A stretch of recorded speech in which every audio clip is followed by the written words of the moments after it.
প্রকল্প করা হয়েছে, প্রপারলি ফান্ডিং করা হয় নাই, অর্থায়ন করা হয় নাই।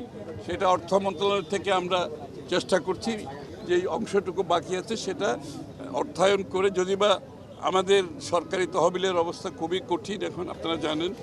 এই যে বিদ্যুৎ বিল, তেলের বিল, গ্যাসের বিল, এগুলো দিতে গিয়ে কঠিন অবস্থা ওই যে যুদ্ধের কারণে।